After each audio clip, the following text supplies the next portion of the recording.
What's up, everyone? I hope you guys are uh-oh. Did I lose my mic? Do I have a microphone? Hold on, I made the mistake. Oh, I am working. Okay. What's up, everyone? My name is Joshua T. Berglan, and this is Spoken Word Live. Thank you so much for being here. I just realized that when this camera moves, it looks like I have a tattoo on my head, and it just so happens to right there. It looks like it's a bonnet. I want the animated screen back. I got to figure out how to do that on this platform because I'm still not liking this platform that I'm broadcasting on. But, you know, when they give you 60 days for free and nothing because nothing's working right on it, I'm going to use it. It's called being a good steward. And by the way, don't sweat the free platforms, ladies and gentlemen, because those free platforms can be the very thing that helps you get started in really this journey of creating endless revenue streams, tapping into your God-given gifts, talents, and your life experience. And if you're someone like me, that's a good news. You know, someone that may have struggled with mental health issues and other issues, or maybe didn't have any other options because they didn't have an education, or maybe had a bad past that made things like getting a job complicated. Yeah, if you're an ex-con, you're a former trafficking victim, you have somebody that's from an underserved community, yeah, media is an amazing vehicle. Media literacy is one of the coolest subjects I think anyone can learn because it literally, media literacy, the way that most people talk about it, even though most people don't actually use the words media literacy, most people refer to that term as deciphering, you know, the knowledge of how to decipher between real and fake news. And that's very much part of it. But the other side of media literacy is understanding how all of us can tap into media, the media tools that are widely available, the media tools that are free, how we can tap into those to create endless revenue streams. You can publish books with no money now. You can get acting jobs, voiceover jobs. In my presentation yesterday, I was talking about affiliate relationships. Like affiliate relationships can be used for multiple things. By the way, my name is Joshua T. Berglan. I don't know if I said that yet. How you doing? And I can't see the chat. It's completely annoying. But it is what it is. What am I going to do? Anyway. In the presentation, I was talking about affiliate relationships. And nowadays, affiliate relationships are far better than they've ever been. When they first started, like you'd be lucky to see something over 5%. And like now, you know, there's affiliate programs giving 25%, 30%.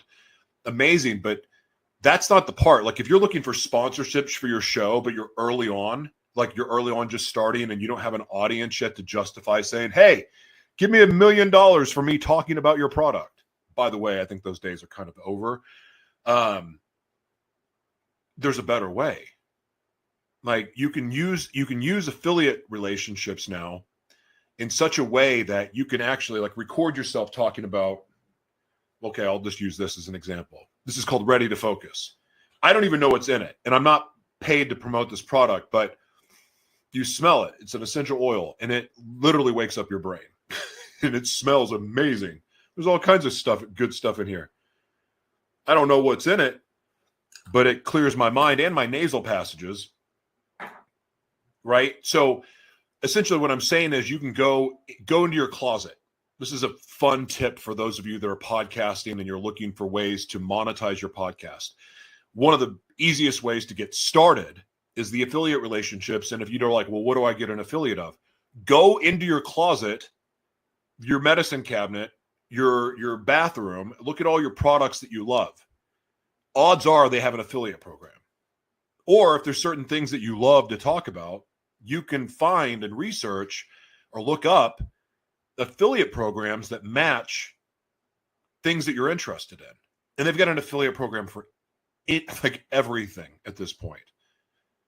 And what you can do other than use this affiliate program to bring in extra money, generate extra revenue streams, you can use it also as practice. Because you can video yourself talking about the brand or the product, and you can use this for your portfolio and or your acting reel or your commercial reel. And if you're going to say you're going to go to try to get an agent and you've got your headshots, you've got everything you need, but then you have this reel of you doing product reads. talking about different products. Like that can help you get jobs. Those things carry over into getting commercial gigs. I have multiple agents.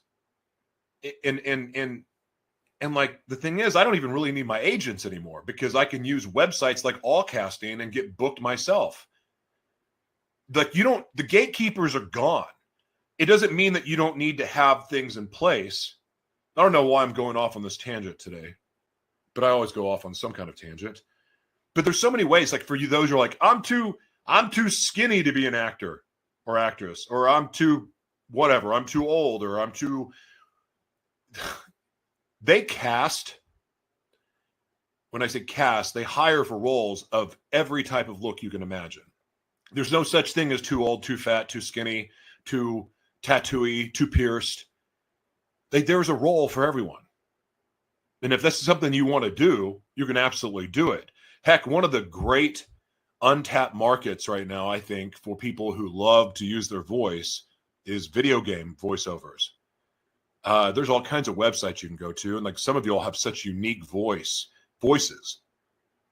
And there's a market for everything now.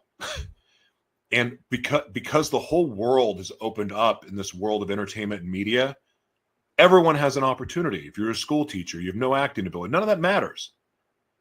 None of it matters. On the flip side of this, it's kind of interesting because all these people want to get into acting and other things, but really, I mean, no one can just be an actor and make it anymore. You need to have you need to tap into all of the other opportunities that are available that media offer. And I think most actors and actresses would, I mean, there's a reason why they have waiting jobs and private security jobs and they do multiple things, but that's even changing now. Like even the people that were getting paid in acting, that's changed. So now everyone needs to be able to have they need to have access to multiple revenue streams. And usually that's going to come through what we create. And that's what a lot of my books are about. You can go to joshuatberglan.com over here, that part. I wish that was animated still. Anyway, you can go there, go into books and resources, and you'll see a book called Media Company in a Box. It's published, but you can read it free on my website. And it doesn't matter if you're a teacher, if you're a speaker, if you're homeless, if you are a former trafficking victim, if you are a prisoner, there's something for you. If you're in a wheelchair, there's something for you in that book. You're an attorney, you're a real estate agent, you're a teacher. And if you're an artist, there are things for you in that book. And frankly, I think we're all creatives and we're all artists. And that's why I'm excited about the creators economy. Because, the creator created us to create. And we're in a creators economy. Think about it. Like, this is the best time ever to make your dreams come true. Anyway, all right. This is Spoken Word. We're on episode 9 now. This will be fun. I haven't done any talking today. So, I can't look. I almost cheated. I can't cheat on my own show. Jeez. All right. Let's see what this says here.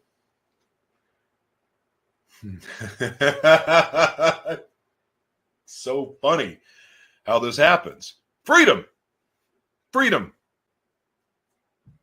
That's what the creators economy is all about. I feel like I'm doing repeat episodes now. Freedom. I've said on the last 3 broadcasts I've done that the world that we're heading into, let's say that Agenda 2030 and Agenda 21 fall into place the way that they are currently falling into place. You're essentially going to have 2 classes of people. You'll have the people that take universal basic income, and then you'll have the people that create, that teach, that provide value.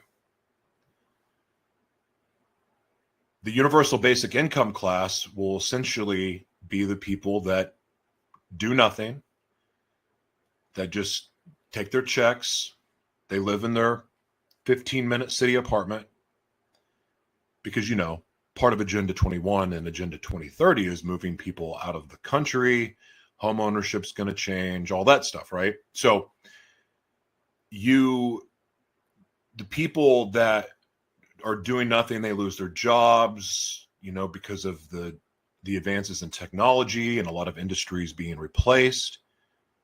Well, they're going to take, they'll have universal basic income. And a lot of people are going to see that opportunity and they will be excited about it, because there'll be, there's going to be people that are desperate. So they're going to go, oh, free healthcare, free this, free that. And they're going to willingly go do what they have to do to get universal basic income. That's not freedom. You will be very limited in what you can do. I mean, you get comfortable in your 15-minute city because you won't be able to travel freely. You won't be able to afford to. But some people will be happy with that. Some people will be happy with having universal basic income and having everything provided for them. But don't think it's free. Don't think it's free, because it's not. The freedom comes in creating. And this is one of my favorite things about getting to talk about the creator's economy, which I mentioned before I even drew the word, which is really making me think that there's something to this. Like, I don't know how that's happened. Like, there's been, of the 9 broadcasts, 7 times, it's like literally been something I was talking about. I draw the word and it's like, what? Like, how'd this happen? I don't understand it. Again, is it a synchronicity? I don't know. I don't know how this works, but it's really trippy to me. But think about the freedom. Like, if you're doing what the creator created you to do, wouldn't you think there'd be freedom to that? Think about what happens when, like, let's take the current state of, let's take the future out of this conversation really quick. And let's just say that you are somebody that would call yourself a servant of God, a follower of Jesus, follower of Christ, even you're a follower of any of your religions. You're a Muslim, you're a Buddhist. Of course, Buddhists it's probably easier to stick to the Abrahamic religions when it comes to this conversation,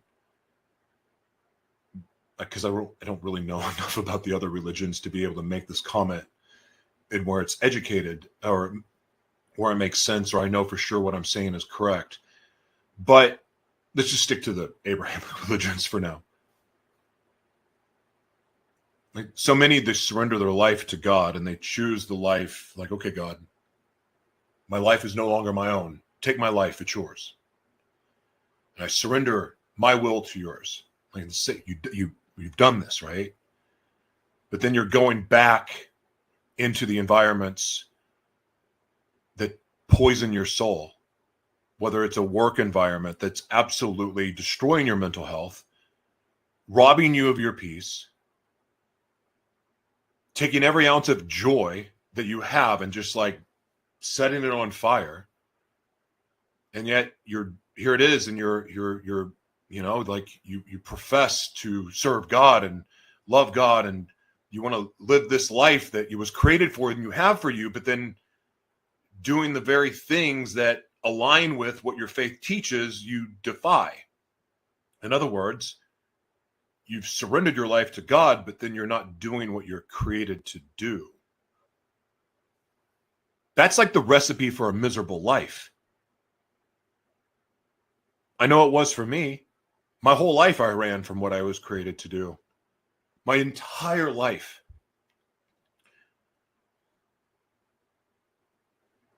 And I was hell on earth. I was a devil to most people that dealt with me. I'm not blaming just the fact that I was defying my purpose, but it sure as heck contributed to it. I think about all the people that have, again, they're serving their God, their religion, and they're doing these things, and they're doing things that they hate still. They talk about sin. I hate the sin that I commit. like I hate the actions, like we beat up the actions and the mistakes we make, but what about the big gaping one? Not doing what we're created to do. That to me seems more of a what's the word? Not mortal sin. I mean, define not living in the purpose that we were created for, not doing the things that we were created to do, to me seems like a bigger spit in the face to God than sin, or at least sin the way it's described. And I'm not complimenting or bragging or recommending sin, but instead I'm trying to get you to focus on the fact that, like, we focus on, I did this wrong, we beat ourselves up, we shame ourselves to death. Like, I don't know what that serves. I don't know what good that serves. I would actually think that I would beat myself up more, not stepping in faith and doing the very thing that God created me to do. That to me seems like a bigger issue. And yet this is like welcomed. People go to these jobs they hate. They stay in relationships that poison their soul. Like, they're not treating their body as the temple that they're called to treat their body as. I would imagine not doing what I was created to do would be a violation of my temple too. A violation of my mental health. A violation of my spirit. I mean, because the greatest spirit building, strengthening, spirit flowing, most connectedness comes when I'm doing what I'm created to do. I made up a bunch of words there. Bear with me.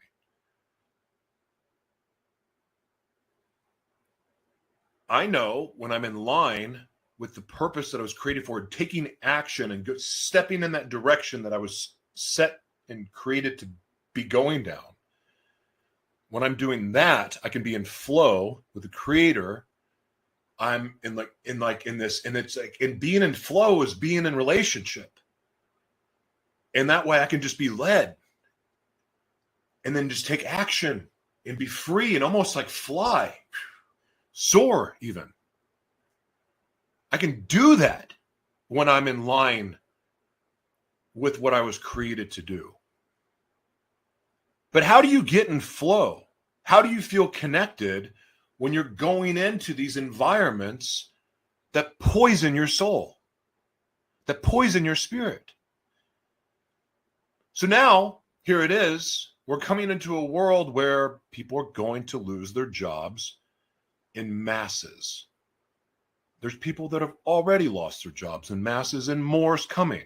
More is coming. Industries will be eradicated completely.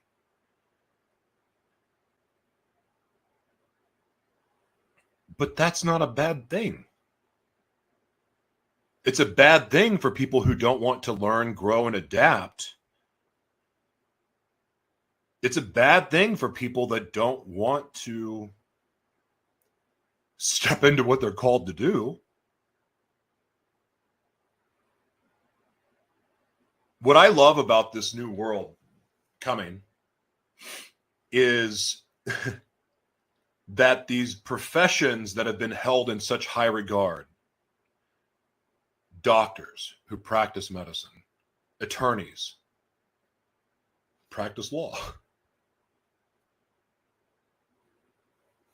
like even the way government, like these politicians, like that's all going to change. Their significance is going to change. Why? Because people are realizing that we can't really trust them. AI is going to completely transform healthcare. Completely transform it. It's going to transform the legal profession. It's going to transform education, but it's going to transform real estate. It's going to transform entertainment and media. The people that you're going to see, celebrity as we know it is dead. And it's not coming back. These people that are being propped up to influence us and to entertain us, the significance of them, the value that they have in our lives is already eradicated. And I've used that word a lot today. Maybe I should think of a new word to say, Joshua. You have another word for eradicated? Eliminated? you're going to see teachers, thought leaders, community leaders. Did I say teachers? Teachers. Artists. They will be true artists. They will be the celebrities of the new world. But celebrity will not look like what it does now. You won't see people with 400 million followers. You won't see things like that. But the leader of a community, I mean, think about tribal worlds and how it used to work.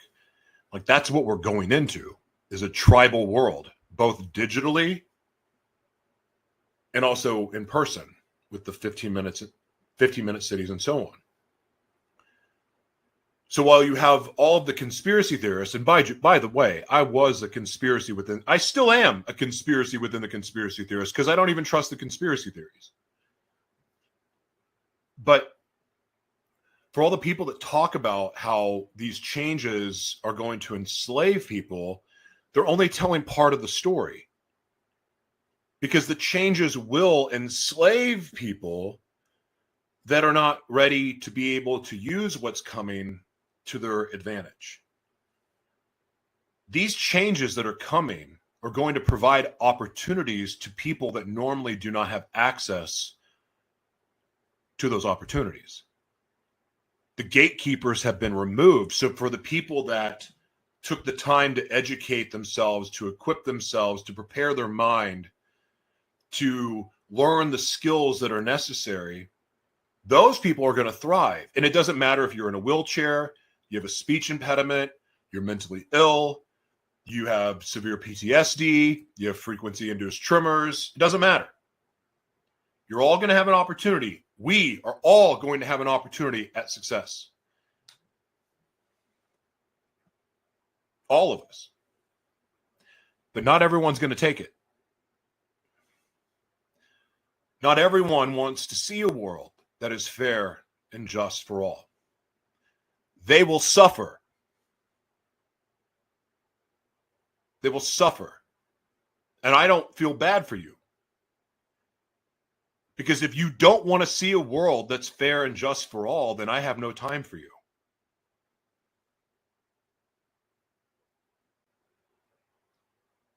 So while we have all these changes coming with technology, and people are pointing at it as if it's the devil or the Antichrist or whatever negative that they're saying about it, or saying it's going to enslave us and blah, blah, blah, blah, blah. If that was true, then why is there an opportunity for the meek to succeed? Isn't it in the Bible that says the meek shall inherit the earth?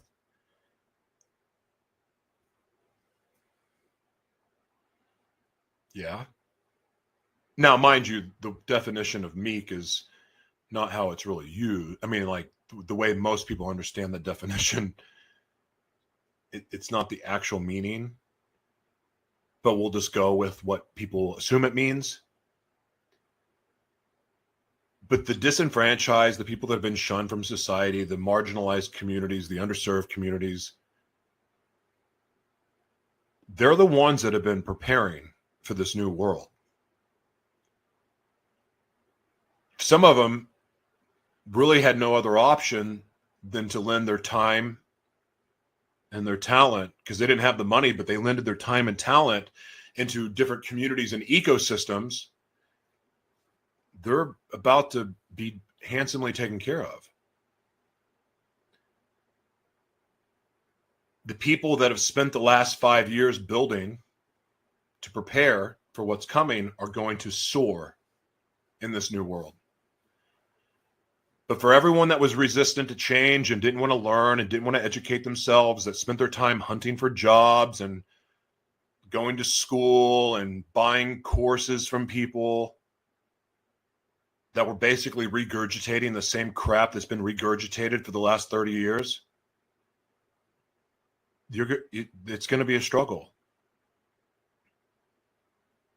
The way that people do sales is going to change. It already is different, but it's going to get way different. the fancy sales techniques and the grind harder community. Like, the world's changing, and it's going to be very disruptive for you all. So my books are, again, you can buy them. They're all published, but on my platform, they're free. I'm not using this to sell anything. I'm using this to talk from the heart and share messages that I feel led to share that feel led to share and that come from me drawing the word. There is no reason to fear the changes coming. None.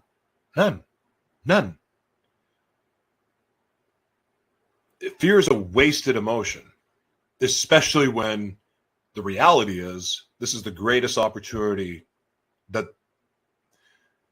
I can't say that. How do I want to say that? This is such a great opportunity because you don't need money to even start. Do you need strategy? Yeah. Do you need to think and learn some things? Yeah. But I've made it easier with my books. Made it way easier. Because the work that took me 20 years to do, you can do really a couple days. I started putting all this together before the technology was even ready for what was coming. I'm fortunate that I trusted the visions I was being given and paid attention to what I was supposed to learn. I don't want to see anyone get left behind. I say all the time in different interviews that I do, like, Africa is more ready for what's coming than Americans are. And while I get made fun of for saying that, I'm also laughing hysterically because those same Americans are the ones I'm talking out saying you're not ready. And I don't mean that to be cocky or arrogant. No, because I'm excited. I'm excited for the underserved communities that are stepping up and like they see the opportunity. Most of my students are overseas. And I'm perfectly okay with that. But even there, it's not like many people are taking this serious, but there's a reason why the United Nations says that 80% of the world is not ready for what's coming. 80%. But it's coming anyway. I'm ready. I've been ready. I've been ready for a few years. I've been building longer, but I've been ready for a few years. And the whole world is going to change. And will it be too late? I'm not God. I can't tell you that. But I can tell you that for the same people that go, man, I wish I would have built a website when the internet first came out, like those people, this is bigger. Because the media industry, which, by the way, we're all in, is $1 trillion industry. In my presentation yesterday I did with Graphy, I showed some of the statistics. Like this year alone, from 2 years from now, we're going to have like a $20 billion jump in what the industry is worth. And that is a conservative number. And by 2030, it's going to go up even more. Like it's like the graph looks like this. So here's 2025, here's 2027, here's 2030. It's massive jumps. And the reason is because with all the job losses, everyone's going to essentially become entrepreneurs. Entrepreneurs will use media as the vehicle to monetize all of their different offerings, their services, their content. But the difference is, like, it's one thing to have a podcast and books and TV shows and documentaries and courses, but when they're on a bunch of different platforms that you don't own, it's not helping you. It's not benefiting you, not in the short term and not in the long term. The idea is to centralize your intellectual property in one location. So your premium content, keep it on your platform, keep it on your website, distribute from that website to social media. Because you want people coming and hanging out on your platform. You don't own social media. Your social media success or lack thereof could be taken from you like that. I know from experience it's happened 5 times. I can't even build a following anymore. I don't even care anymore because now I focus on it's my platform. I use social media to promote my platform because that's where everything is. That's where my business is. My business is not on social media. So while my platform is built now, I don't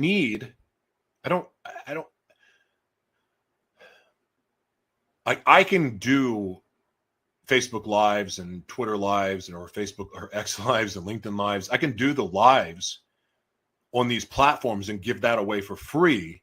But the whole time, don't get it twisted. I'm promoting my website. I'm promoting my platform. I don't care if you follow me on Facebook. I could care less. I could care less if you follow me on YouTube or X or LinkedIn. I don't care. I don't mean that in a disrespectful way. I mean it as in it doesn't change anything for me because I know at a moment's notice I'm going to get kicked off again. On my platform, I get the traffic I want. I get the messaging out I want. So I get to now, because my platform's built, now I can do these kind of things like this and not worry about it. This serves as a commercial. I believe it or not, as crazy as this may be, whether somebody agrees with what I'm talking about or not, this serves as a commercial for everything I do. For better or worse, because I know not everyone likes me, and that's okay. But this opportunity that everyone has to make their dreams come true it excites me because I've seen enough people. I worked with complex disabilities for 18 years. I got to see a lot of people who'd given up. But I also got to be inspired by people that said, you know what? I always think about the quadriplegic skydiving Elvis that dove out of the sky in his wheelchair. He was a skydiving Elvis. One of my favorite, I can't say his name. I mean, he's passed away now. But he was one of the most amazing. He was crazy. But I loved him. Toughest patient I ever had to work with. But I was so inspired by him because he had a dream. He wanted to be a skydiving Elvis, and then he got in a pool accident. Had never skydove in his life. But as a quadriplegic, found a way. And that's a minor story, and that has nothing to do with media, but I'm inspired by people that say, you know what? When there's a will, there's a way. I'm not going to give up on my dream just because I have this disability. I have this limitation. For so long, for so long, people say, well, I can't, when I get the money, I'll do it. I'll start a TV show when I get money. I'll start a podcast when I get money. I'll write a book when I get some money. You don't need money to do any of that. A book will get you on stage about as easy as anything, but I'll tell you another thing that will get you on stage is talking live. Talking live on social media will get you speaking gigs. Happens all the time. You get invited to be on people's podcast. You don't need money to get started. So there's no excuse. You can't use a wheelchair as excuses. You can't use a speech impediment or the inability to speak as an excuse. You can't even if you're hearing impaired. There's not an excuse because the opportunities are there. Money has typically been the barrier. Education has typically been the barrier, but all this information is free. You can learn for free. I did. In fact, because I was in the position to be on set and to get to work behind the scenes and got to live in LA for a long time, that I was able to learn from the best. And even though I didn't have money to pay for the courses or pay for the events, I found ways to volunteer and serve, so I was still able to learn. And all that I've learned over the years is what's gone into my books that I'm offering you for free. There's no excuse. I built what I'm doing with no money. Anyone can do it because it's way easier now than it was when I started. Way easier. Trying to be a one-person media company 10 years ago, are you kidding me? No. It's not easy to do. But it's easier than ever now. Every one of you. There's no reason for you to be silenced. There's no reason for you not to be heard, and there's no reason for you not to pursue your dreams. I would encourage you to start pursuing your dreams now before you have all of the other options removed. Then you have to do it. Because when you have to do it, because you got no choice, it's much more difficult than when you choose to do it. And then you get to do it. Because getting to pursue your dreams feels a lot better than having to. I had no choice. But I will tell you, I had no choice because I tried everything else and nothing else was going to work. And then I was basically going to just end up back in jail, prison this time, psych ward, or dead. Choosing my purpose is the only reason that I've been able to stay clean. Because I get to choose not to go shoot drugs up my nose or in my arms or wherever else. Like I found something I love more. Because, and then in that process, and I'm almost done, but in that process of finding something I love more, I also learned something that was really, really special. When I was angry and in rage, I could create, could express my rage instead of lashing out at other people, instead of crucifying other people with my own rage and anger like I used to do. I could create, could express myself through writing, through content, whether audio, verbal, painting, drawing, poetry, writing a book, doing a podcast, coming on here and just talking to get stuff off my chest, like whatever, like it became therapy. Creating became the solution for sadness. Creating became solution for, heck, even severe gratitude and happiness. Like creating was like everything. Where back in the day, it used to be every time I was sad, drugs. Every time I was angry, drugs. Well, drugs and sex. Happy, angry, sad, depressed, all of it. It used to trigger me right into drugs. Now it triggers me into creativity. And because of that, now I've been able to experience love for the first time in my life. I've been able to give love, receive love, be around love, understand love, want more of it, want to give more of it. And most importantly, I've never been closer to God than I am now. Because every time I create, I'm with my Creator. And the Creator created us to create. And that is a beautiful thing now that we're in the Creator's economy. My name is Joshua T. Berglan. Thank you so much for watching.